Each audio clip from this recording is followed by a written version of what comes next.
الحمد للہ رب العالمین والصلاة والسلام علی سید المرسلین اما بعد فاعوذ باللہ من الشیطان الرجیم بسم اللہ الرحمن الرحیم۔ ہجرت کا اللہ تبارک و تعالی نے حضور علیہ الصلوۃ والسلام کو حکم دیا۔ حضور نے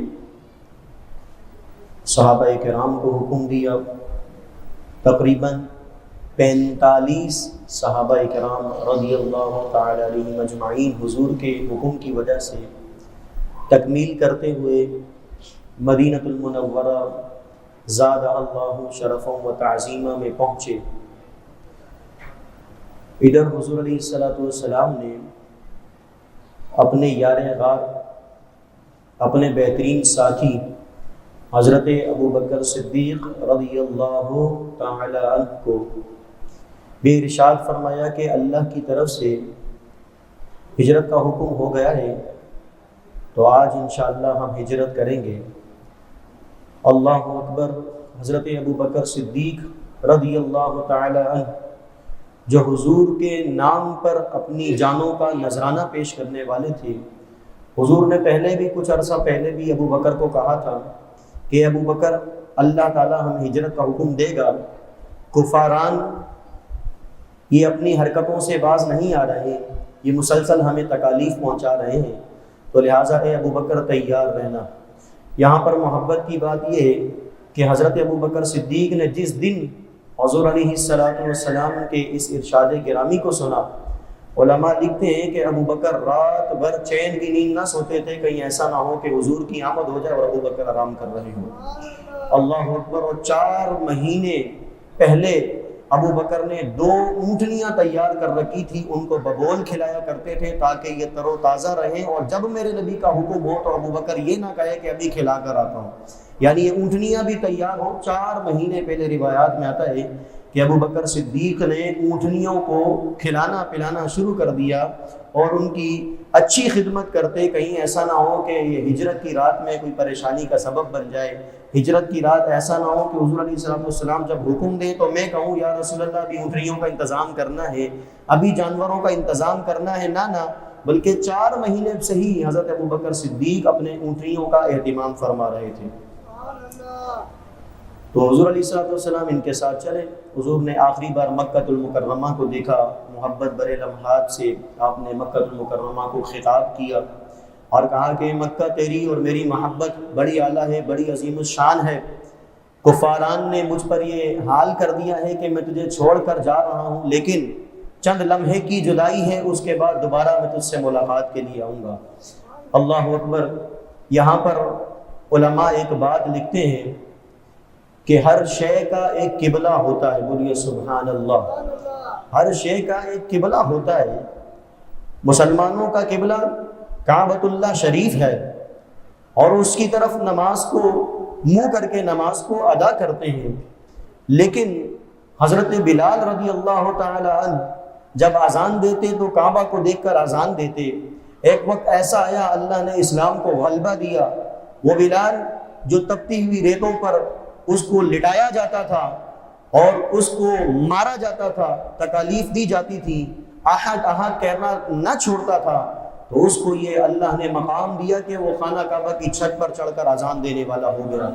یہ اللہ وحدہ لا شریک کی طرف سے اس کو انعام ملا کہ تجھے لوگ پتھروں کے نیچے لٹایا کرتے تھے اور تجھے ریت پر روندا کرتے تھے، اے بلال تجھے اس محبت کا صلہ ملے گا، اور اس کا صلہ یہ ملا کہ خانہ کعبہ پر چڑھ کر بلال نے اذان دی۔ تو جب چڑھے اذان دینے کے لیے، اب یہاں پر لوگ ڈنڈی مارتے ہیں، بتاتے نہیں ہیں، یہ کہتے ہیں اذان دے دی، بات ختم ہو گئی۔ اب بلال جب اذان دینے کے لیے کعبہ پر کھڑے ہوئے، بولیے سبحان اللہ، اب پریشان، یا رسول اللہ جب خانہ کعبہ کے باہر ہوتا، پیچھے ہوتا، تو میں خانہ کعبہ کی طرف منہ کر کے اذان دیتا، اب میں کیا کروں؟ اب میں تو اوپر ہوں خانہ کعبہ کے، تو اذان کہاں سے دوں، کس طرف منہ کر کے دوں؟ جانے کائنات جناب محمد الرسول اللہ نے فرمایا میری طرف منہ کر کے اذان دو۔ اللہ اکبر۔ تو علماء لکھتے ہیں کہ کعبہ کبھی کعبہ جانے کائنات جناب محمد الرسول اللہ صلی اللہ تعالی علیہ وسلم کی ذات ہے۔ کعبہ کا بھی کعبہ کون ہے؟ حضور علیہ السلام کی ذات مبارکہ ہے۔ یہاں پر شاعر کہتا ہے حاجیو آؤ شہنشاہ کا روزہ دیکھو، کعبہ تو دیکھ چکے کعبے کا کعبہ دیکھو۔ کعبہ تو دیکھ چکے، تم نے ہزارہا بار کعبہ دیکھا ہوگا، لیکن کعبہ کے کعبہ کو دیکھنا ہے تو شہنشاہ کا روزہ دیکھو، تو تمہیں یقینی طور پر یہ اطمینان مل جائے گا کہ کعبہ کا کعبہ جانے کائنات جناب محمد الرسول اللہ صلی اللہ تعالی علیہ وسلم کی ذات گرامی ہے۔ حضور اپنے یار کو لے کر چل پڑے، ابو بکر ہیں، حضور ہیں، اور ایک کافر غلام خریدا تاکہ وہ رستے کے بارے میں بتائے۔ یہ چلتے جا رہے ہیں، غار ثور میں پہنچے، 3 دن وہاں گزارے۔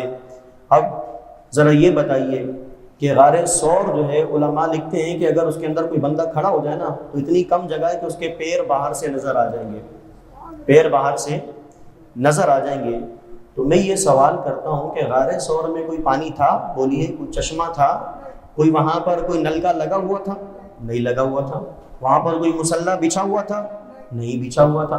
وہاں پر کوئی نماز کی کوئی ایسی جگہ اس کے اندر تو موجود نہیں، ہاں البتہ باہر سے تھوڑا سا کھڑا ہو کے نماز کو ادا کیا جا سکتا ہے، ٹیڑھا ہو کر جھک کر نماز کو ادا کیا جا سکتا ہے۔ تو میں یہ کہتا ہوں کہ 3 دن ابو بکر اور حضور نے کون سی نمازیں ادا کی وہاں پر، کیسے نمازیں ادا کی، کس چیز کا اہتمام کیا، یہ تو علماء یہاں پر محبت بھری باتیں لکھتے ہیں۔ کہتے ہیں کہ ابو بکر کی نماز حضور کے چہرے کی زیارت کرنا تھا، ابو بکر کی نماز اس وقت حضور کے چہرے کی زیارت کرنا تھا۔ اس کی تفصیلی گفتگو آج انشاءاللہ ہم اپنے 10ویں پروگرام میں انشاءاللہ بیان کریں گے۔ آگے چلتے ہیں، اور حضور علیہ الصلوۃ والسلام ام معبد، بولیے سبحان اللہ، حضرت ام معبد یہ ابھی ایمان نہیں لائی، ان کے گھر کے پاس سے گزرے اور کہا کہ ابو بکر کو کہ جاؤ اور ام معبد سے کچھ کھانا لے کر آؤ، کچھ کھانے پینے کی اشیاء لے کر آؤ تاکہ ہم تھوڑا سا کھا پی لیں، آگے سفر کرنا ہے، مدینہ پہنچنا ہے۔ تو حضرت ام معبد کے پاس حضرت ابو بکر صدیق کہے کہ کچھ اگر تمہارے پاس کھانے پینے کے لیے ہو، کہا کہ سوائے ایک بکری کے، اس کے بھی تھن خشک ہیں، کھاتی نہیں، بیکار ہے، لاچار ہے، یہی ایک بکری ہے، اس کے علاوہ میرے پاس اور کچھ نہیں ہے۔ اللہ اکبر۔ حضور کے پاس ابو بکر صدیق پہنچے، کہا یا رسول اللہ صلی اللہ تعالی علیہ وسلم، یہ کہتی ہے خاتون، یہ کہتی ہے کہ میرے پاس ایک ہی بکری ہے اور اس کے تھن بھی سوکھے ہوئے ہیں، وہ دودھ دینے کے قابل نہیں ہے، بیکار ہے۔ حضور نے فرمایا اس کو میرے قریب لاؤ، میں اس کو کار والا کر دوں گا۔ حضور نے اس کے، جب وہ ابو بکر اس بکری کو لے کر حضور کے قریب ہوئے اور حضور نے اپنا دست شفقت اس پر پھیرا، تو پھر ابو بکر نے جب دوبارہ اس کے تھنوں کو ہاتھ لگایا تو اللہ اکبر، دودھ کے چشمے جاری تھے۔ یہاں علماء بات لکھتے ہیں کہ جو لاچار اور بیکار ہو اور اس کو چارہ چاہیے ہو، اس کو عظمت چاہیے ہو، وہ حضور کے ذکر کے قریب ہو جائے، اللہ تعالیٰ اس کو عظمت عطا فرما دیتا ہے۔ اس کی زندہ مثال یہ لیجئے، میں آپ کے سامنے بیٹھا ہوں، اگر میں اللہ نہ کرے رکشہ چلا رہا ہوتا تو آپ اس طرح میرے احترام میں بیٹھتے؟ بتائیے، نہیں بیٹھتے۔ اگر میں دنیا کا کوئی اور کام کار کر رہا ہوتا، یا میں کوئی ٹیلر ماسٹر ہوتا، کوئی درزی ہوتا، تو آپ میرے اکرام کے لیے، اہتمام کے لیے یہاں پر بیٹھتے؟ نہیں بیٹھتے۔ آپ تو مجھے پہچانتے بھی نہیں، لیکن اگر مجھے یہ عزت ملی ہے تو رسول اللہ کے صدقے ملی ہے، یعنی میں نے اگر اپنے آپ کو عظمت دی ہے تو وہ حضور کے ذکر کی وجہ سے مجھے یہ عظمت مل رہی ہے، اور آپ احباب میرے سامنے یوں بیٹھے اور حضور کے تذکرہ خیر کو سن رہے ہیں، تو وہ ظاہراً تو وہ ام معبد کی ایک بیکار بکری تھی، لیکن اس سے مثال یہ دینی تھی کہ بیکار بھی ہو، رسول اللہ کے قریب آ جائے، اللہ تعالیٰ اس کو کام والا بنا دیتا ہے۔ پھر یہ نہیں کہ جب تک رسول اللہ رہے ام معبد کی بکری نے دودھ دیا، نہ علماء لکھتے ہیں کہ رسول اللہ کی وفات ہو گئی، ابو بکر کے دور میں بھی وہ بکری دودھ دیا کرتی تھی، عثمان کے دور میں بھی وہ دودھ دیا کرتی تھی، اور عمر کے دور میں بھی وہ بکری دودھ دیا کرتی تھی۔ اللہ اکبر۔ حضور سے نسبت حاصل ہو جائے، حضور کا دست شفقت جس جانور پر پھر جائے، وہ جانور بھی عظمت والا ہو جاتا ہے، اور وہ امتی جو حضور کی سنتوں پر چلے اور حضور کی تعلیمات پر عمل کرے تو اللہ تبارک و تعالیٰ اس کو کتنا عروج عطا فرمائے گا، کتنا مقام و مرتبہ عطا فرمائے گا۔ یہ ہمیں سبھی کو سوچنا چاہیے کہ اگر ہم حضور کی سنتوں کو زندہ کرنے والے بن جائیں، اگر ہم حضور کا تذکرہ خیر کرنے والے بن جائیں، حضور پر دن و رات درود شریف پڑھنے والے بن جائیں، تو کوئی بعید نہیں کہ وہ بکری جو تھی وہ بیکار تھی، لاچار تھی، کھانا اس کے سامنے پیش کیا جاتا، کھا نہیں سکتی تھی، لیکن حضور کے دست شفقت کی برکت سے، حضور کی قرابت کی برکت سے اللہ تعالیٰ نے اس کو بھی جو ہے وہ بے برکت نہیں چھوڑا۔ تو کیا عالم ہوگا اس صحیح العقیدہ سنی مسلمان کا جو حضور پر درود پڑھے اور حضور پر درود کے نذرانے پیش کرے، تو انشاءاللہ اس کی قبر بھی نور علی نور ہوگی۔ تو آئیے حضور علیہ السلام پر درود کی کثرت کیجیے۔ آگے چلتے ہیں۔ ام معبد کہتی ہیں کہ حضور چلے گئے اور حضور نے جب یہ معاملہ کیا اتنی برکت ہوئی کہ میں نے گھر کے سارے برتن دودھ سے بھر لیے۔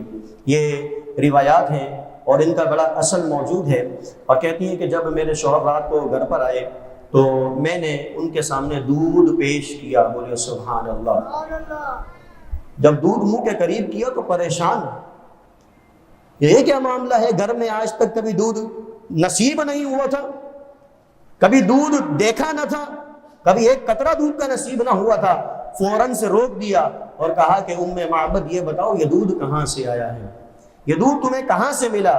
کہا کہ ایک برکت والا آیا تھا، اس کی برکت کا یہ نتیجہ ہے کہ اللہ نے ہمارے گھر کے تمام برتنوں کو برکت والا بنا دیا ہے۔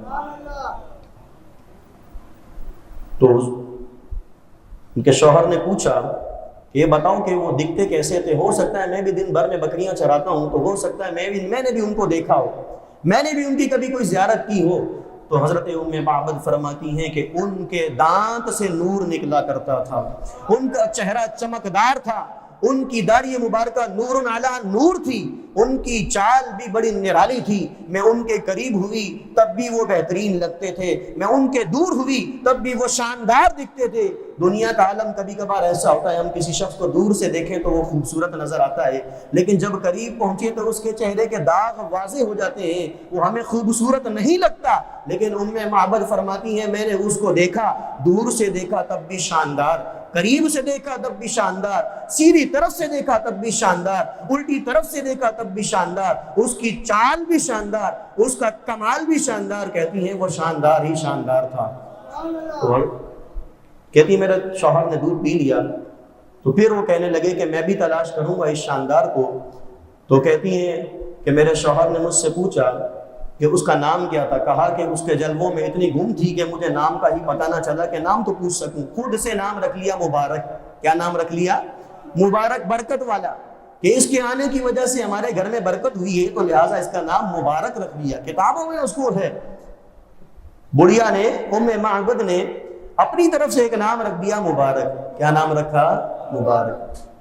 اب روزانہ شوہر آتا اور آ کر بیگم سے کہتا کہ وہ مبارک کی بارے میں مجھے بات سناؤ، بڑی شاندار باتیں کرتی ہو تو، بڑی محبت والی باتیں کرتی ہو۔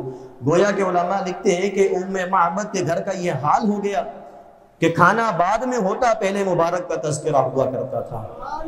کھانا بعد میں ہوتا، پہلے مبارک کا تذکرہ ہوتا، پہلے حضور علیہ السلام کے وقت دعا والے چہرے کی باتیں ہوتی، پہلے حضور کے زلف واللیل کی باتیں ہوتی، پھر اس کے بعد ام معبد اپنے شوہر کو کھانا پیش کیا کرتی اور وہ کھاتی۔ تو کہتی ہیں حال یہ ہو گیا کہ اب میرے شوہر نے کہا کہ اس کی تلاش کرتے ہیں، اس برکت والے کی تلاش کرتے ہیں۔ تو روایات میں آتا ہے کہ وہ تلاش کے لیے نکل گئی۔ اب وہ ہر کسی سے جا کر پوچھیں مبارک کہاں ہے؟ اللہ اکبر! اب مبارک کو تو کوئی نہیں جانتا۔ کہتی ہے علماء لکھتے ہیں کہ وہ مدینہ میں پہنچ گئی۔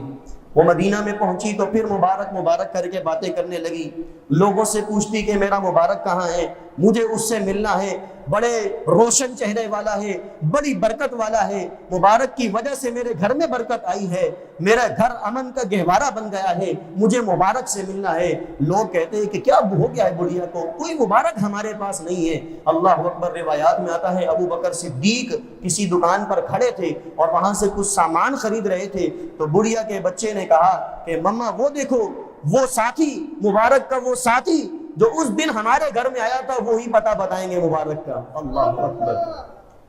تو بڑھیا نے اپنے بچے کی بات سنی اور فوراً سے دیکھا کہ واقعی ابو بکر موجود ہیں، یہ تو کہا تو یہ تو وہی مبارک کے ساتھ گھومنے والے ہیں جو ہم سے اجازت لینے کے لیے آئے تھے کہ بکری دے دو۔ کہتی ہیں کہ میں بے ساختہ بھاگی، ان کی طرف پہنچی اور میں نے کہا کہ مبارک کون ہے؟ ابو بکر کہتے ہیں میں مبارک کو جانتا ہی نہیں۔ کہتی نہیں وہ جو برکت والا ہے۔ کہتی میں نہیں جانتا کون ہے برکت والا۔ کہتی وہ جو تمہارے ساتھ اس دن ہجرت کے وقت میں، یعنی اس دن سفر میں تمہارے ساتھ آیا تھا، مجھے اس کے پاس جانا ہے۔ اللہ اکبر۔ ابو بکر کہتے ہیں میں نے مسجد نبوی کی طرف اشارہ کر دیا اور میں نے کہا کہ وہاں موجود ہے۔ وہ بڑھیا وہاں پہنچی اور فوراً جا کر حضور علیہ الصلوۃ والسلام کے سامنے اپنے سر کو جھکایا اور کلمہ پڑھ کر مسلمان ہو گئی، اور پھر وہاں سے واپسی لوٹی۔ جب کچھ دنوں بعد اپنے گھر پہنچی تو شوہر نے پوچھا کہ مبارک کا کیا حال ہے، مبارک ملا یا نہ ملا؟ اللہ اکبر، محبت کی باتیں ہیں، ان کو دل سے سننا چاہیے۔ بیوی کہتی ہیں کہ میں مبارک کا اس بار پکا پتہ لے کر آئی ہوں، وہ کہاں رہتے ہیں اور کس شہر کے باسی ہیں، اور وہ ان کی مسجد کا نام کیا ہے، ان کے شہر کا نام کیا ہے، یہ تمام کی تمام میں چیز نوٹ کر کے لے کر آئی ہوں۔ اب میں تمہیں بھی کہتی ہوں کہ ہم سب چلتے ہیں مبارک کے پاس اور اس کی برکتیں حاصل کرتے ہیں۔ تو القصہ مختصر یہ ام معبد کا یہ معاملہ پیش آیا۔ اس کے بعد بریدہ اسلمی جو آپ کو علامہ صاحب نے کل بیان کیا تھا، اور ادھر مدینہ میں حضور نے ہجرت کرنے سے پہلے اس کا بیک گراؤنڈ یہ ہے کہ جب حضور علیہ الصلوۃ والسلام کی عمر مبارکہ 51 سال ہوئی، یعنی اعلان نبوت کا 11واں سال ہوا، تو مکہ المکرمہ میں کچھ قبائل آیا کرتے، وہاں بڑے میلے لگا کرتے تھے۔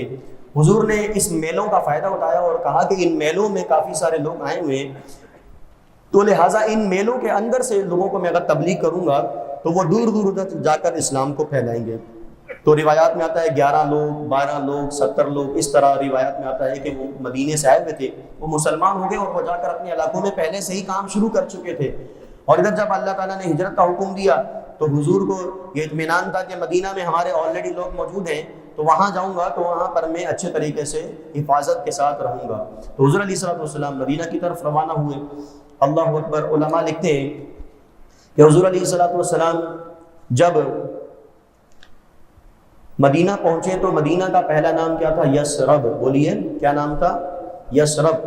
اس کی آب و ہوا بڑی خراب تھی، تو جتنے صحابہ جو ہجرت کر کے آئے تھے وہ تمام کے تمام بیمار ہو گئے، وہ تمام کے تمام اشعار پڑھا کرتے مکہ کی پہاڑیوں کی یادوں میں، وہ تمام کے تمام مکہ کی سرزمین کے بارے میں اشعار پڑھتے، ان کو یاد کر کے رویا کرتے، کیونکہ وہ بیمار ہو گئے تھے، ان کو تکالیف ہوتی۔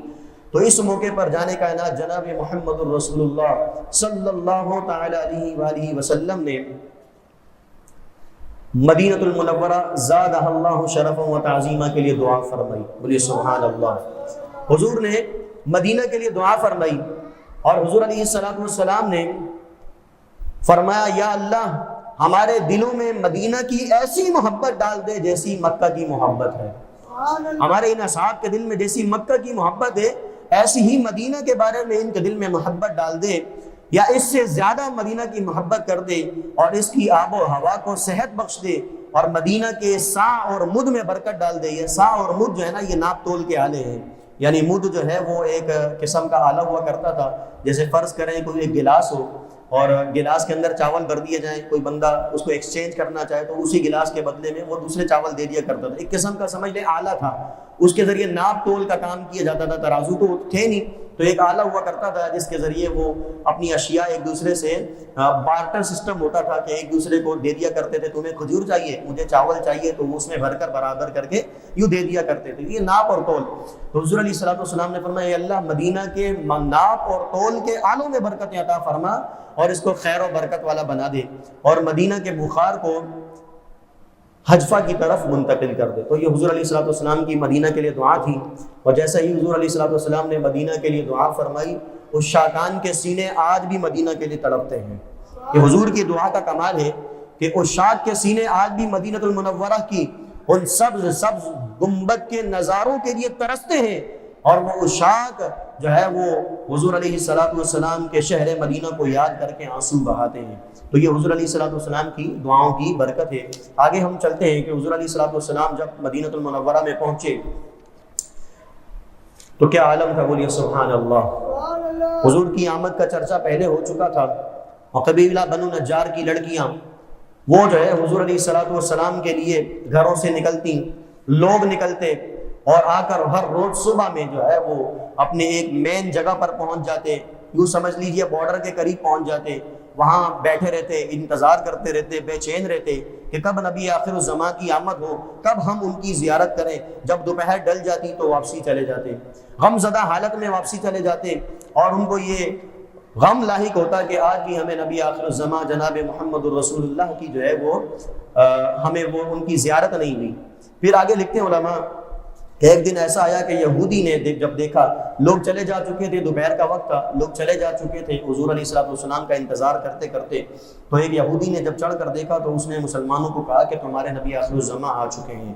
اللہ اکبر! یہ کہنا تھا کہ ہر بچہ، ہر بوڑھا، ہر نوجوان، ہر ایک نوجوان اپنے ساتھ اسلحہ لے کر اور حضور علیہ الصلوۃ والسلام کا ویلکم کرنے کے لیے، حضور علیہ الصلوۃ والسلام کو خوش آمدید کہنے کے لیے، حضور علیہ الصلوۃ والسلام کے جسم مبارکہ سے فیض حاصل کرنے کے لیے، حضور کی زیارتوں سے منور ہونے کے لیے ہر ایک اپنے گھر سے چل پڑا۔ اللہ اکبر! خواتین جو پردہ دار خواتین تھی وہ گھروں کی چھتوں پر آ گئی، وہ بچیاں اپنے ہاتھوں میں ڈف لے کر حضور علیہ الصلوۃ والسلام کا خیر مقدم کرنے لگی، اور انہوں نے حضور علیہ الصلوۃ والسلام کی شان میں قصیدہ پڑھا اور کہا کہ ہمارے پڑوسی محمد آ گئے ہیں، کیا ہی اچھے پڑوسی ہیں، کیا ہی اچھے پڑوسی ہیں، ان سے کوئی پڑوسی میسر نہ آئے گا، یہ بہترین پڑوسی ہیں، یہ اخلاق کے بھی اعلیٰ ہیں، یہ کردار کے بھی اعلیٰ ہیں۔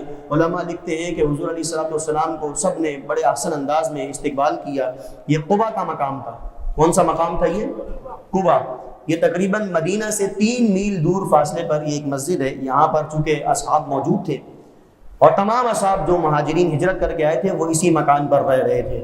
اللہ اکبر! یہاں پر ایک عاشق بات کرتا ہے محبت کی، وہ کہتا ہے کہ جب تمام اصحاب بھی موجود تھے اور حضور بھی اس گھر میں جب تشریف لے آئے تو گویا کہ اس رات جو ہے وہ آسمان بھی حضور علیہ الصلوۃ والسلام اور اس حضور علیہ الصلوۃ والسلام جس گھر میں موجود تھے اس کی شان و عظمت کو دیکھ کر جو ہے وہ رش کر رہا تھا۔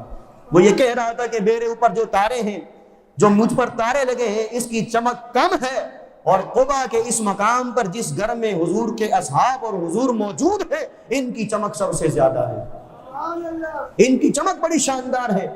تو لہٰذا آج ہمارے جو تارے ہیں وہ منہدم ہو گئے ہیں، ان کی روشنیاں ختم ہو گئی ہیں۔ روئے زمین پر اگر کوئی چمکدار مکان ہے تو وہ مکان ہے جس پر حضور اور حضور کے اصحاب تشریف فرما ہے۔ تو پہلی ہجری کا آغاز ہوتا ہے۔ درود شریف پڑھیے، الصلاۃ والسلام علیک یا رسول اللہ، الصلاۃ والسلام علیک یا حبیب اللہ، الصلاۃ والسلام علیک یا نبی اللہ وعلی آلہ وصحبہ۔ اچھا، اتفاق کی بات یہ ہے کہ حضور علیہ الصلوۃ والسلام جب یہ قبا کے مقام پر تشریف لائے جو مدینہ سے 3 میل دور کے فاصلے پر ہے، تو وہ دن بھی 12 ربیع الاول کا دن تھا۔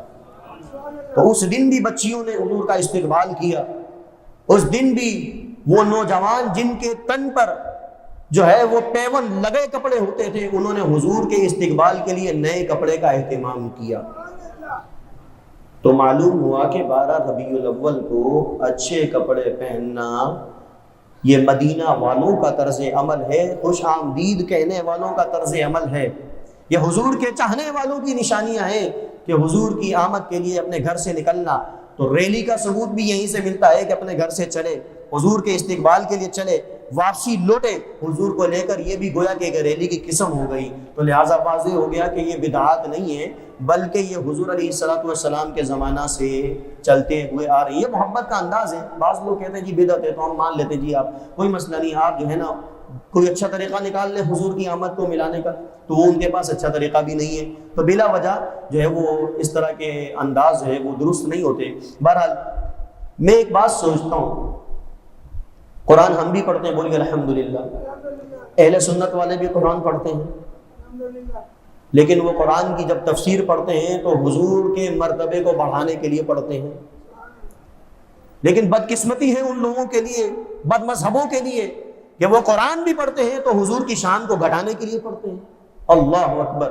وہ قرآن کی اگر تفسیر بھی پڑھتے ہیں، اپنے لوگوں سے خطاب بھی کرتے ہیں، تو حضور کی شان کو گھٹانے کے لیے خطاب کرتے ہیں۔ یہ الحمدللہ اہل سنہ و جماعہ کو اللہ تبارک و تعالیٰ نے یہ مقام اور فضیلت ڈال دی ہے، یہ برکتیں انہی کے مقدر میں رکھی ہیں کہ یہ قرآن پڑھتے ہیں تو حضور کی افضلیت کو بیان کرنے کے لیے پڑھتے ہیں، یہ تفسیر پڑھتے ہیں تو حضور علیہ الصلوۃ والسلام کے مقام و مرتبہ کو بلند و بالا کرنے کے لیے پڑھتے ہیں۔ تو یہ بتائیے دونوں کے قرآن کے پڑھنے میں فرق ہے، ایک پڑھتا ہے تنقیص کرنے کے لیے، ایک آیت پیش کرتا ہے دیکھیے جی حضور کو علم غیب نہیں تھا، اور ایک اہل سنہ کا ایک عالم دین یہ تفسیر کرتا ہے کہ حضور کو علم غیب حاصل تھا۔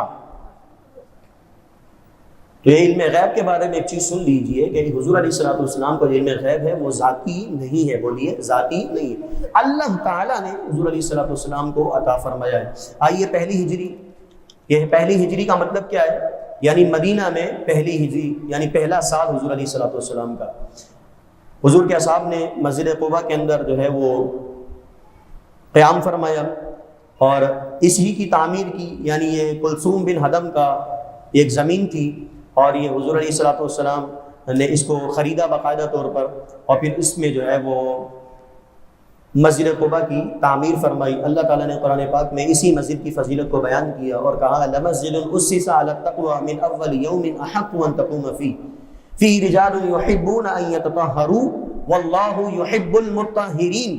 یقیناً وہ مسجد جس کی بنیاد پہلے دن سے ہی پرہیزگاری پر رکھی گئی ہے وہ اس بات کی زیادہ حقدار ہے کہ محبوب آپ اس میں نمازوں کو ادا کریں۔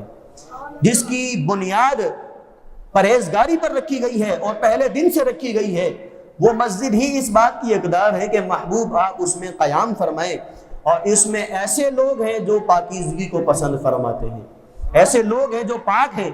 تو ان لوگوں سے مراد صحابہ کرام کی ذات ہے کہ اللہ تعالیٰ حضور کے اصحاب کو بھی پاک فرما رہا ہے، اور پھر فرمایا کہ اللہ تعالیٰ پاک رہنے والوں کو پسند فرماتا ہے۔ بولیے اللہ تعالیٰ پاک رہنے والوں کو پسند فرماتا ہے۔ اس مبارک مسجد کی تعمیر کے لیے صحابہ کرام بھی آگے بڑھے، حضور بھی آگے بڑھے۔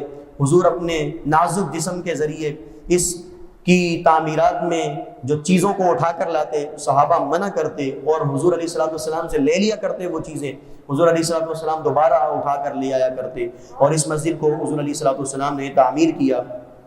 اور حضرت عبداللہ بن رواحہ جب یہ مسجد تعمیر ہو رہی تھی، یہ شعر پڑھ رہے تھے، وہ کامیاب ہے جو مسجد کو تعمیر کرتا ہے اور اٹھتے بیٹھتے قرآن پڑھتا ہے اور سوتے ہوئے رات نہیں گزارتا۔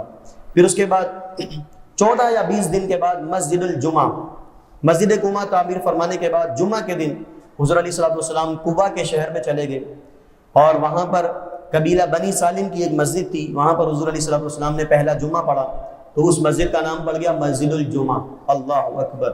جس چیز کو حضور سے نسبت ہوتی جا رہی ہے حضور اس کی نسبت کے اندر پہلے سے زیادہ ممتازیت کرتے چلے جا رہے ہیں۔ مسجد تو پہلے بھی تھی لیکن مسجد جمعہ اس کا نام اس لیے پڑ گیا کہ حضور نے یہاں پر پہلا جمعہ ادا فرمایا تھا، تو اسی لیے مسجد جمعہ ہو گئی۔ پھر اس کے بعد ہم دیکھتے ہیں کہ آگے جا کر حضور علیہ الصلوۃ والسلام نے جو قیام فرمایا وہ حضرت ابو ایوب انصاری رضی اللہ تعالیٰ عنہ کے گھر میں قیام فرمایا، اور حضرت ابو ایوب انصاری کے چونکہ ایک بالا خانہ تھا، اونچا اوپر کا تھا اور ایک نیچے کا گھر تھا، تو حضور علیہ الصلوۃ والسلام نے نیچے والے کو منتخب فرمایا۔ حضرت ابو ایوب انصاری چاہتے تھے کہ حضور علیہ الصلوۃ والسلام اوپر ہوں اور آپ کا غلام نیچے ہو، لیکن حضور نے فرمایا چونکہ ملاقاتی آئیں گے، لوگ زیادہ آئیں گے، مجھ سے ملاقاتیں کریں گے تو پھر آپ کے لیے پریشانی ہوگی، آزمائش ہوگی، تو لہٰذا میں یہ چاہتا ہوں کہ میں نیچے رک جاؤں اور آپ میرا سامان بھی نیچے رکھ دیں اور آپ لوگ اوپر چلے جائیں۔ یہاں پر ایک اہم ترین بات علماء لکھتے ہیں کہ حضرت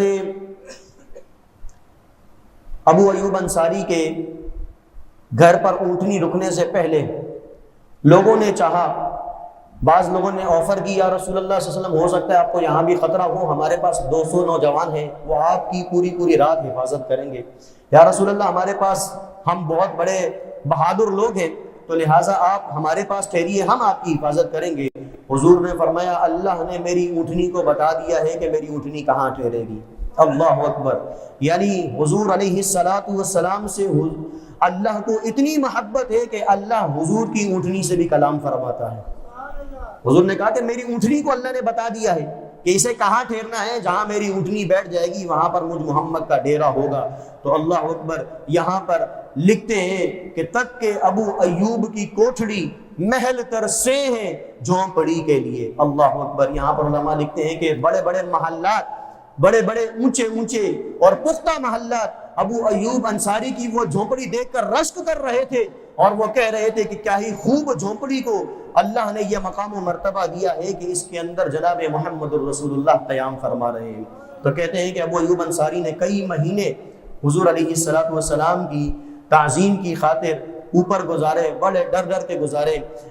میں ایک واقعہ سن رہا تھا جو میں نے حال ہی میں جمعہ میں بیان کیا تھا کہ جب پہلی رات ہوئی نا تو ابو ایوب انصاری بڑے پریشان ہوئے۔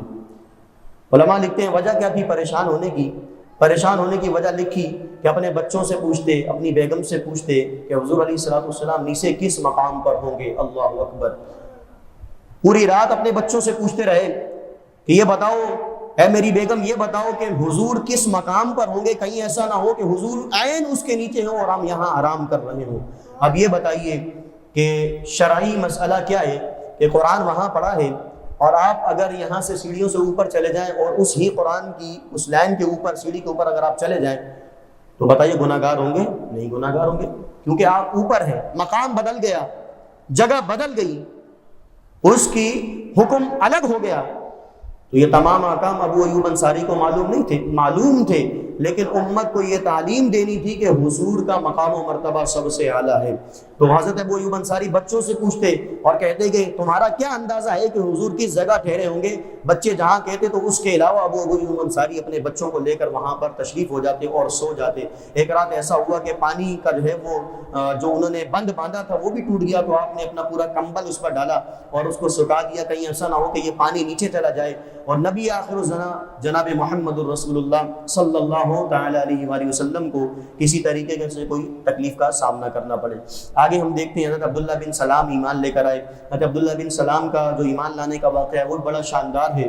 لوگوں نے عبداللہ بن سلام سے کہا کہ ہرگز محمد کے قریب نہ جانا، ان کا جو کلام ہے وہ بڑا جادوگرانہ کلام ہے، ساحرانہ گفتگو کرتے ہیں، جو ان سے کلام کرتا ہے وہ ان کا عاشق ہو جاتا ہے، وہ ان سے محبت کرنے والا بن جاتا ہے۔ لہٰذا ہرگز عبداللہ تم ان کے قریب نہ جانا، ان کی محفل میں شرکت نہ کرنا اور ان کے پاس بیٹھنا نہ، اور ان کو دیکھنا بھی نہ، دیکھنے سے بھی منع کر دیا۔ عبداللہ بن سلام کہتے ہیں انسان کی فطرت ہے، جس چیز سے زیادہ منع کیا جائے اس کی طرف بڑھتا ہے، دیکھنے کی کوشش کرتا ہے کہ مجھے کیوں روکا جا رہا ہے۔ عبداللہ بن سلام کہتے ہیں کہ میرے دل میں ایسے ہی خیال آیا کہ اتنے لوگ مجھے منع کرتے ہیں اور کہتے ہیں اس کی طرف دیکھنا نہیں، گفتگو نہیں کرنا، کلام نہیں کرنا، اس کے پاس بیٹھنا نہیں، ان کے اصحاب سے ملنا نہیں۔ کہتے ہیں کہ میری قسمت کا ستارہ چمکا اور میں حضور کی مجلس میں چلا گیا۔ بولے سبحان اللہ، حضور کی مجلس میں چلا گیا۔ کہتے ہیں حضور اپنے اصحاب کو تعلیم دے رہے ہیں، حضور اپنے اصحاب کو تعلیم دے رہے ہیں، ایھا الناس افشوا السلام واطعموا الطعام وصلوا الارحام وصلوا باللیل والناس نیام۔ اے لوگوں، سلام کا چرچا کرو۔ کیا کرو؟ سلام کا چرچا کرو۔ اچھا، یہاں پر ایک اور بات کہ حضور علیہ السلام نے مطلقاً سلام کرنے کا حکم دیا ہے۔ اب ہم لوگ کیا کرتے ہیں کہ ہم جس کو جانتے ہیں اس کو سلام کرتے ہیں، گلی سے گزر رہے ہیں جس شخص کو دیکھیں گے کہ جی یہ ماشاءاللہ ہم اس کو جانتے ہیں، وہ ہمیں جانتا، تو ہم اس کو السلام علیکم ورحمۃ اللہ وبرکاتہ کہہ دیتے ہیں، جبکہ حضور نے مطلقاً سلام پھیلانے کا حکم دیا ہے۔ اور قرب قیامت کی نشانیوں میں ایک نشانی بیان فرمائی کہ لوگ صرف جاننے والوں کو سلام کریں گے، تو لہٰذا سلام کو عام کرنا۔ بولیے انشاءاللہ یہاں سے گزر رہے ہیں، جو کوئی بھی مسلمان بھائی مل رہا ہے سلام کریں اور آگے بڑھ جائیں۔ ہاتھ ملانے کی ضرورت زیادہ نہیں ہے، اگر ہاتھ ملائیں تو بہت اچھی بات ہے، وگرنہ آگے بڑھ جائیں۔ اور کھانا کھلاؤ۔ کیا کرو؟ دوسری بات حضور نے کیا فرمائی؟ کھانا کھلاؤ۔ تیسری بات حضور نے فرمائی کہ رشتہ داروں کے ساتھ صلہ رحمی کرو، اور راتوں کو جب لوگ سو رہے ہوں رب کے حضور کھڑے ہو کے عبادتیں کیا کرو۔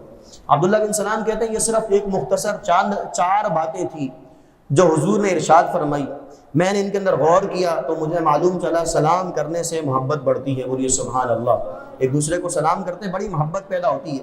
کیا ہی اس کا اگر مثال دوں تو یوں کہہ لیجئے کہ اگر آپ کا کوئی بچہ ہو اور وہ جائے باہر میں گلیوں میں لوگوں کو سلام کرے، تو کوئی صاحب آپ کو مل جائے اور کہیں یار آپ کا بڑا بچہ بڑا ادب والا بچہ ہے، بڑا شاندار بچہ ہے، ہمیں سلام کرتا ہے، ہمیں جہاں بھی دیکھتا ہے فوراً سے آگے بڑھ کر سلام کرتا ہے، تو لہٰذا قدرتی طور پر اس بچے کے لیے ہمارے دل میں محبت پیدا ہوتی ہے، یار اتنا ادب والا بچہ، اتنا شاندار بچہ، تو دیکھیے سلام سے محبتیں پیدا ہوتی ہیں۔ عبداللہ بن سلام کہتے ہیں کہ پھر میں نے دیکھا کہ کھانا کھلانے میں بھی بڑی محبت پیدا ہوتی ہے، رشتہ داروں کے ساتھ سلوک کرنے سے بھی بڑی محبت اور اتفاق پیدا ہوتا ہے، اور پھر جب رات کو رب کے حضور عبادت کی جائے انفرادی، تو رب سے جو ہے وہ تعلق مضبوط ہوتا ہے۔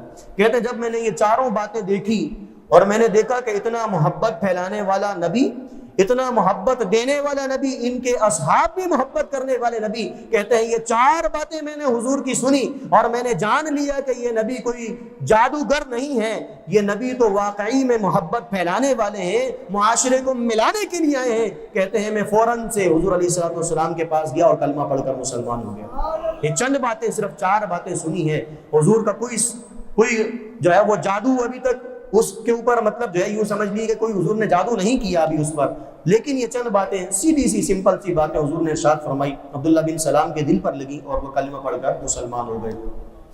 ادھر ابو ایوب انصاری کے گھر پر حضور علیہ الصلوۃ والسلام تشریف فرما ہے اور ازواج مطہرات کے مکانات بھی تیار ہونے لگے، اور پھر حضور علیہ الصلوۃ والسلام نے چاہا کہ ایک مسجد بنائی جائے، بولیے سبحان اللہ، تو مسجد نبوی کی تعمیر کا آغاز کیا گیا۔ یہاں پر ایک باغ تھا اور اس باغ کو قیمتاً حضور علیہ الصلوۃ والسلام نے چاہا کہ میں خریدوں، لیکن لوگوں نے یہ کہہ کر یا رسول اللہ صلی اللہ علیہ وسلم ہم خدا ہی کے لیے، ہم خدا ہی پر اس کی قیمت چھوڑتے ہیں، خدا ہی ہمیں اس کا اجر دے گا، مفت میں زمین مسجد کی تعمیر کے لیے پیش کر دی۔ لیکن چونکہ یہ زمین اصل میں 2 یتیم بچوں کی تھی، تو حضور علیہ الصلوۃ والسلام نے حضرت ابو بکر صدیق سے مال لے کر اس مسجد کو خریدا۔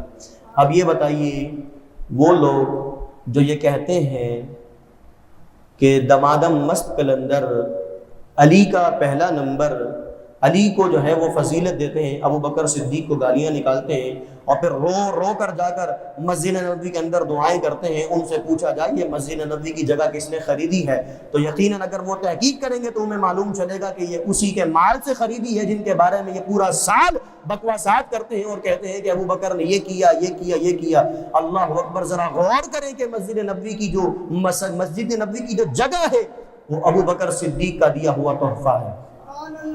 تو لہٰذا ان لوگوں کو ہوش کے ناخن لینے چاہیے۔ کیا کہتے ہیں؟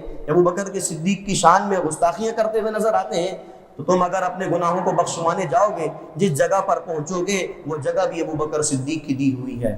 حضور علیہ الصلوۃ والسلام کے اشارے پر آپ نے مال دیا اور مسجد خرید لی، تو وہاں پر مسجد نبوی کی بحمدہ تعالی تعمیرات شروع ہو گئی۔ ادھر ازواج مطہرات کے مکانات بھی بننا شروع ہو گئے، اور حضور علیہ الصلوۃ والسلام جو ہجرت کر کے آئے تھے ان کے مکانات کو بھی تعمیر کروانا شروع کر دیا۔ یہاں پر ایک اور بات، وہ لوگ جو پہلے سے مدینہ میں رہتے تھے وہ انصار کہلاتے ہیں۔ کیا کہلاتے ہیں وہ؟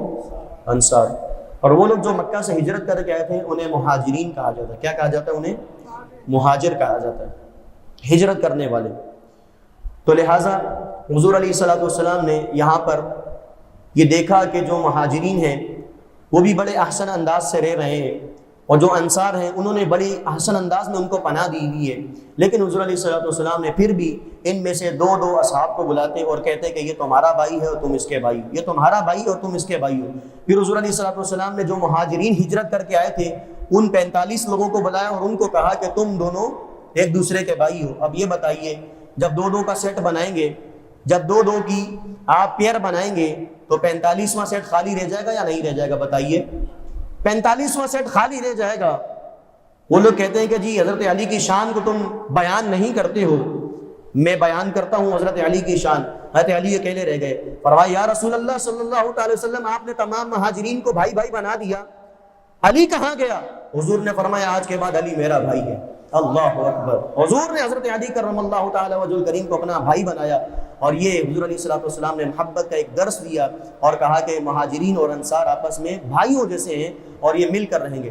مسجد کی تعمیر ہو گئی، تو پھر ایک اہم ترین مسئلہ، آخری مسئلہ آذان کا آیا۔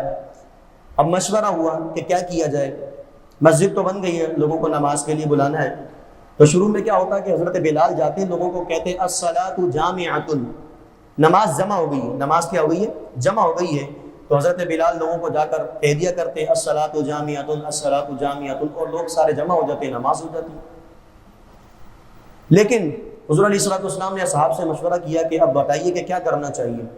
تو چند صحابہ نے مشورہ دیا ایسا کریں کوئی آگ جلا دیں، اس کا جب کالا دھواں اٹھے گا تو لوگ دیکھ لیں گے اور فوراً سے مسجد میں آ جائیں گے۔ حضور نے کہا نہیں، ایسا نہیں ہوگا۔ پھر ایک نے مشورہ دیا کہ کوئی ڈف رکھ لیا جائے، کوئی ڈھول نما کوئی چیز رکھ لی جائے، اس کو زور سے بجایا جائے گا تو لہٰذا لوگ آ جائیں گے اس کی آواز کو سن کر۔ حضور نے فرمایا نہیں۔ اب یہ تمام باتیں چل رہی تھیں کہ حضرت عبداللہ بن زید انصاری رضی اللہ تعالیٰ نے خواب میں دیکھا آذان شرعی کے کوئی الفاظ ان کو بتا رہا ہے، ان کو سنا رہا ہے، یعنی جو آذان شرعی جو مؤذن آج کل بھی دیتے ہیں، اللہ اکبر سے لے کے لا الہ الا اللہ تک۔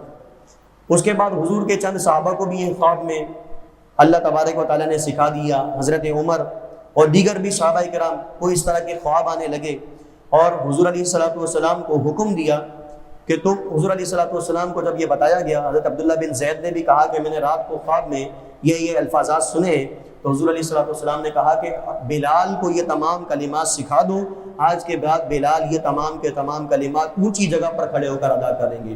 تو تب سے یہ اذان شرعی، یہ اللہ اکبر اللہ اکبر، اس دن کے بعد جو ہے یہ اس کی مشروعیت ہوئی۔ اچھا، اس کے بعد یہ تمام چیزیں ہوئیں، اس کے بعد حضور علیہ الصلوۃ والسلام نے یہودیوں سے ایک معاہدہ کیا۔ اچھا، یہودیوں سے معاہدہ کرنے کی وجہ ایک یہ تھی کہ مدینہ میں اوس و خزرج قبیلے تھے اور بہت کمزور ہو گئے تھے، وہ آپس میں لڑ چکے تھے اور لڑائی کی وجہ سے ان کا کافی سارا نقصان ہو گیا تھا۔ تو حضور علیہ الصلوۃ والسلام نے چاہا کہ ان یہودیوں کے درمیان بھی ایک معاہدہ کر دیا جائے، تو اس معاہدے کے اندر یہ چند چیزیں شامل کی حضور علیہ الصلوۃ والسلام نے کہ یہودی اور مسلمان باہم دوستانہ تعلق رکھیں گے، یعنی اگر کوئی باہر سے مکہ سے کوئی کفار آتے ہیں تو یہاں کے جو یہودی ہیں وہ مسلمانوں کا ساتھ دیں گے۔ یہ اس وقت کے لیے اجازت تھی، فی زمانہ کوئی اس کی اجازت نہیں ہے۔ اللہ تعالیٰ نے قرآن پاک میں فرما دیا وَلَن تَرْضَىٰ عَنْكَ الْيَهُودُ وَلَا النَّصَارَىٰ حَتَّىٰ تَتَّبِعَ مِلَّتَهُمْ۔ اے محبوب، اے لوگو، یہ مطلقاً کلام ہے کہ آپ سے ہرگز یہود اور نصارہ کبھی بھی راضی نہیں ہوں گے یہاں تک کہ تم خود یہودی ہو جاؤ یا نصرانی ہو جاؤ۔ اگر تم خود یہودی ہو جاؤ یا نصرانی ہو جاؤ تو یہود و نصارہ تم سے خوش ہو جائیں گے، بصورت دیگر مسلمان کبھی بھی یہود و نصارہ کا کوئی دوست نہیں بن سکتا۔ یہ معاہدہ صرف اس وقت کے لیے تھا کہ حضور نے کہا کہ یہودی مسلمانوں کے ساتھ مل کر مقابلہ کریں گے، اور اگر مسلمانوں کو یا یہودیوں کو کوئی لڑائی پیش آ جائے گی کسی دوسرے مذہب کے ساتھ یا کسی دوسرے کنبے کے ساتھ، کسی دوسرے خاندان کے ساتھ، تو یہ یہودی اور مسلمان مل کر ان کا مقابلہ کریں گے۔ تو یہ بھی معاہدہ طے پایا۔ اس کے بعد 1 ہجری کے اندر حضرت سلمان فارسی، نام سنا ہے؟ بولیے سبحان اللہ، بولیے نام سنا ہے حضرت سلمان فارسی رضی اللہ تعالیٰ عنہ کا؟ یہ 1 ہجری کا واقعہ ہے کہ یہ بھی مشرف با اسلام ہوئے۔ اچھا، یہ جو ہے فارس کے رہنے والے تھے اور یہ غلام در غلام چلے جا رہے تھے، ایک آقا خریدتا، ظلم و ستم کرتا، پھر دوسرے کے پاس، پھر تیسرے کے پاس، پھر چوتھے کے پاس، اور یہ تورات اور انجیل وغیرہ کو بھی جانتے تھے۔ انہوں نے جب سنا کہ نبی آخر الزماں جناب محمد الرسول اللہ صلی اللہ علیہ وسلم بھی مدینہ میں تشریف لا چکے ہیں، تو ان کو بھی کافی معلومات تھی، تو انہوں نے کیا کیا کہ ایک دن پہلے دن حضور علیہ الصلوۃ والسلام کے پاس تازہ کھجوریں لائے، بولی سبحان اللہ، تازہ کھجوریں لائے اور آ کر کہا کہ یہ صدقہ ہے، آپ قبول کر لیجئے۔ حضور علیہ الصلوۃ والسلام نے فرمایا کہ اس کو ہمارے سامنے سے اٹھا کر فقراء اور مساکین کو دے دو، کیونکہ میں صدقہ نہیں کھاتا۔ آپ گئے، آپ نے وہ تقسیم کر دیا۔ دوسرے دن آپ ہدیہ لے کر آئے، تحفہ لے کر آئے، کھجوروں کا ایک ٹوکرا بھر کر تحفہ لے کر آئے حضور کی بارگاہ میں۔ حضور علیہ الصلوۃ والسلام نے اس کو بخوشی قبول کیا، اور بخوشی قبول کرتے وقت حضور علیہ الصلوۃ والسلام جب جھکے تو حضرت سلمان فارسی نے حضور کے شان نبوت کو بھی دیکھ لیا، یعنی دونوں شانوں کے درمیان میں جو نبوت کی مہر لگی تھی اس کو بھی دیکھ لیا۔ تو فوراً سے جب حضور علیہ الصلوۃ والسلام نے آپ کے اس تحفے کو قبول کیا تو حضرت سلمان فارسی اٹھ کھڑے ہوئے اور فرمایا یا رسول اللہ صلی اللہ تعالی وسلم، تینوں نشانیاں پوری ہو گئی۔ میں نے تورات و انجیل میں پڑھا تھا کہ نبی صدقہ قبول نہیں کرتا، نبی کے لیے جائز نہیں کہ وہ صدقہ کھائے، تو لہٰذا آپ نے صدقہ نہ کھا کر پہلی نشانی کو پورا کر دیا۔ پھر میں نے پڑھا تھا کہ نبی تحفوں کو قبول کرتا ہے، میں نے تحفہ دیا، آپ نے قبول کر دیا۔ پھر میں نے ایک نشانی پڑھی کہ نبی کے دونوں شانوں پر مہر نبوت ہوتی ہے، تو لہٰذا جب آپ جھکے تو میں نے اس مہر کو بھی دیکھ لیا، لہٰذا سلمان فارسی کو کلمہ پڑھا کر مسلمان کر دیجیے۔ تو پھر اسی 1 ہجری کے اندر نمازوں کی رکعتوں میں اضافہ ہوا، یعنی پہلے جو تھی وہ 2 رکعتیں تھیں، فجر کی بھی 2، ظہر کی بھی 2، عصر کی بھی 2، مغرب کی بھی اور عشاء کی۔ مطلب تو ہے یہ پہلے 2 ہی رکعتیں جو تھیں وہ مشروع تھیں، لیکن ہجرت کے پہلے سال کے اندر حضور علیہ الصلوۃ والسلام جب مدینہ تشریف لائے تو ظہر اور عصر اور عشاء میں 4 رکعتیں فرض ہو گئی. اور لیکن آج بھی حکم یہ ہے کہ کوئی بندہ سفر میں ہے تو وہ 2 رکعتیں پڑھے گا، وگرنہ اگر وہ یہاں پر موجود ہے تو وہ 4 ہی پڑھے گا. اچھا، ایک شرعی مسئلہ سن لیجئے، اس کے بعد ہمارا الحمدللہ آج کا جو لیکچر ہے وہ مکمل ہو گیا ہے. ایک آخری بات، اس کے بعد ایک شرعی مسئلہ اور پھر ہماری آج کی نشست ختم ہو جائے گی. اچھا، اسی سال ہجرت کے پہلے سال کیا ہوا کہ 3 مسلمان، بڑے عظیم مسلمان شہید ہو گئے، یعنی وفات پا گئے. ان میں سے پہلے حضرت کلثوم بن ہدم تھے، جنہوں نے اپنی جگہ حضور علیہ الصلوۃ والسلام کو دی تھی، ان کا انتقال ہو گیا. اس کے بعد دوسرے برہ بن معرور انصاری رضی اللہ تعالیٰ، یہ وہ جو بیعت عقبہ اول میں سب سے پہلے مسلمان ہوئے تھے حضور کے دست اقدس پر، یہ بھی وفات پا گئے. اور پھر تیسرے حضرت اسعد بن زرارہ انصاری رضی اللہ تعالیٰ، یہ بیعت عقبہ ثانیہ میں مسلمان ہوئے تھے، یہ بھی وفات پا گئے. جب یہ تینوں شخص دنیا سے وفات کر گئے تو منافقین اور یہودیوں نے خوشیاں منائی. کیا کیا؟ خوشیاں منائی. اور حضور علیہ الصلوۃ والسلام کو طعنہ دینا شروع کر دیا کہ اگر یہ پیغمبر ہوتے تو اللہ تعالیٰ ان کو صدمات نہ پہنچاتا، اللہ تعالیٰ ان کو مشکلات میں نہ ڈالتا، ان کے لوگوں کو ختم نہ کرتا. ان کا یہ کہنا ہی تھا کہ اسی زمانے کے اندر کفار کے 2 بڑے بڑے سرداران بھی دنیا سے چلے گئے، واصل جہنم ہو گئے. اور ایک عاص بن وائل اور ایک حضرت عمر بن العاص رضی اللہ تعالیٰ عنہ، یہ 2 کفاران تھے، یہ 2 بڑے سرداران تھے، ان کا بھی انتقال ہوا. تو لہٰذا اب جو ہے وہ برابر ہو گیا، جو منافقین خوشیاں منا رہے تھے یا اللہ کی طرف سے ان کے اوپر بھی غم کا ایک صدمہ طاری ہو گیا. تو ایک اہم ترین مسئلہ سماعت کیجئے کہ شرعی مسافر کس کو کہتے ہیں. تقریباً 92 کلومیٹر جو سفر کرے اس کو شرعی مسافر کہتے ہیں. یعنی یہاں سے ایسا نہیں کہ آپ یہاں سے نکلے اور ناظم آباد پہنچے، آپ نے کہا میں شرعی مسافر ہوں اب میں 2 رکعت پڑھوں گا، ایسا نہیں ہے. بلکہ کراچی یا اس کے مضافات سے آپ جب باہر نکل جائیں گے اور آپ اتنا سفر کر لیں گے جو شرعی مسافت کہلاتی ہے تو آپ پھر مسافر کہلائیں گے. بصورت دیگر آپ مسافر نہیں کہلائیں گے. فرض کریں کوئی بندہ یہاں سے شالطیف ٹاؤن چلا گیا اور وہاں جا کر اس نے کہا کہ میں تو مسافر ہوں، سفر کر کے آیا ہوں تو لہٰذا یہاں پر 2 رکعت عصر پڑھ لوں، ایسا نہیں ہوگا. اس کی پوری ایک تفصیل ہے جو انشاءاللہ آپ کے سامنے جلد بیان کی جائے گی. اللہ تعالیٰ آج کی ہماری اس حاضری کو قبول فرمائے اور اللہ تبارک و تعالیٰ ہم سبھی کا بیٹھنا اپنی بارگاہ میں قبول فرمائے اور جان کائنات جناب محمد الرسول اللہ صلی اللہ تعالی وسلم کی سیرت کا دل کی آنکھوں سے مطالعہ کرنے کی توفیق عطا فرمائے. آمین بجاہ نبی الامین صلی اللہ تعالی وسلم.